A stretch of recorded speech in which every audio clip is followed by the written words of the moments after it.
Welcome to section 15.1. This is the 156th session of the CISSP exam prep series.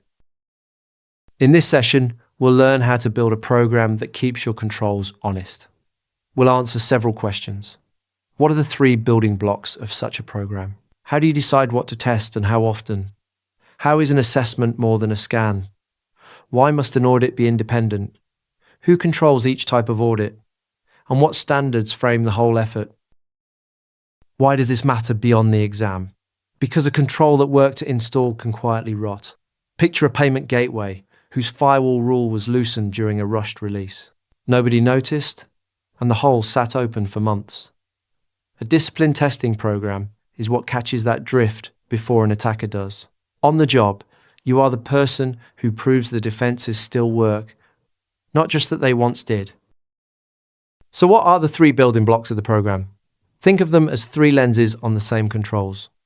Tests confirm that a specific control still functions. Assessments step back and review the whole security posture of an environment.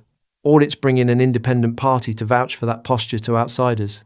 And whatever you build must hold up everywhere you run, on-premise, in the cloud, and across hybrid setups. Design once, but validate in every location. How do you decide what to test and how often? You let risk set the schedule, not convenience. Weigh how critical and sensitive the system is, how likely the control is to fail or be misconfigured, and how often its configuration changes. Then balance that against the cost, the disruption, and the resources each test consumes. A card processing platform might get an automated scan every night, with an expensive manual test just once a year, frequent and cheap where it can run itself, rare and deep where a human must dig. Why isn't running the test enough on its own? Because a test that nobody reads tells you nothing. Someone has to interpret the output and confirm each check actually completed. Some results need a trained analyst reading between the lines. Others are handled by tooling that stays silent until it finds something worth your attention. When it does, it fires an alert, emails the team, or opens a ticket. The finding only matters once a human closes the loop. How is an assessment more than a scan? Because it adds judgment on top of the tooling. A trained professional studies the environment, weighs current and future threats, and considers what the target is actually worth. The main deliverable is a report written for management in plain language, ending in concrete recommendations. You can run it in-house or hand it to an outside team with the right expertise. Picture a fire marshal who not only checks that the alarms beep, but tells you which exits to widen first. What exactly does an assessor examine? A widely used framework breaks the target into four kinds of objects. Specifications are the paper trail, the policies, procedures, and designs. Mechanisms are the actual controls built into hardware, software, or firmware. Activities are the human actions, like running backups or exporting logs. And individuals are the people who carry all of that out. An assessor may inspect any of these, interview the people, and directly test whether the controls hold. Why must an audit be independent? Because the people who build a control cannot fairly grade their own homework. Tests and assessments are for your own eyes, aimed at finding improvements. An audit exists to prove your controls work to someone else, so it demands an impartial reviewer with no stake in the outcome.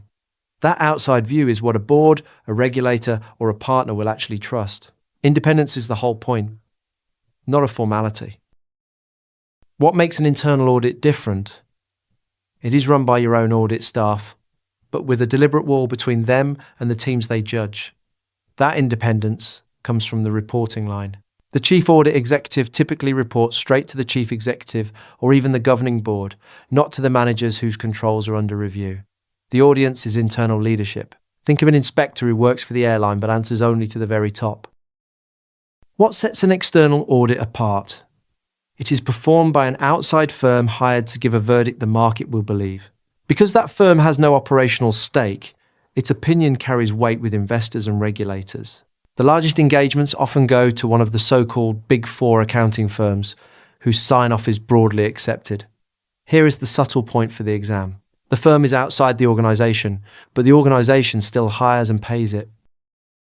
What makes a third-party audit different again? The trick is asking who controls it. In a third-party audit, some other organization, like a regulator, commissions the review and sets its scope. You are being audited on someone else's terms. Now line up the three by control. Internal audits are inside your control. External audits are outside your control, but you still hire the auditor. Third-party audits are outside the whole enterprise's control, driven by an outsider. How do service providers avoid auditing exhaustion? Imagine a hosting company forced to sit through a fresh audit for every customer that asks. To spare that pain, a standard lets a provider undergo one external review and share the resulting report with many clients. These engagements go by a common name: System and Organization Controls Reports. They come in three flavors. The first covers controls that touch financial reporting. The second covers security and privacy and stays confidential under agreement. The third also covers security and privacy, but is meant for public sharing. What is the difference between the two report types? It comes down to point in time versus over time. A Type 1 report is the auditor's opinion on whether the controls are well designed, checked on paper at a single moment. A Type 2 report goes further and confirms the controls actually operated properly across an extended stretch, often half a year or more. Type 2 is the stronger claim because someone independently watched the controls run. Design on paper is a promise. Operation over time is proof. What standards frame the whole effort? A standard gives you the control objectives to measure against, so everyone agrees on the yardstick. One common governance framework spells out what organizations should have in place around their information systems. A widely used international pair goes further. One describes how to stand up an information security management system, and its companion details the specific controls. Organizations can even become formally certified against that management system standard. Pick your yardstick first, then measure. So let's bring it together. A testing program rests on three building blocks. Tests confirm a control works, assessments review the whole posture, and audits prove it to outsiders. Let risk drive what you test and how often, and always read the results. Assessors examine specifications, mechanisms, activities, and individuals. Sort audits by who controls them: internal, external, or third party. And frame the work against recognized standards. Get these right, and your defenses stay provably strong. The MCQs covering all the topics and concepts from this session are available on rucloud.com. Practice the chapter-specific MCQs before moving on to the next session. Thanks for watching. If you have any questions or feedback, post a comment below or email us. I will see you in the next session.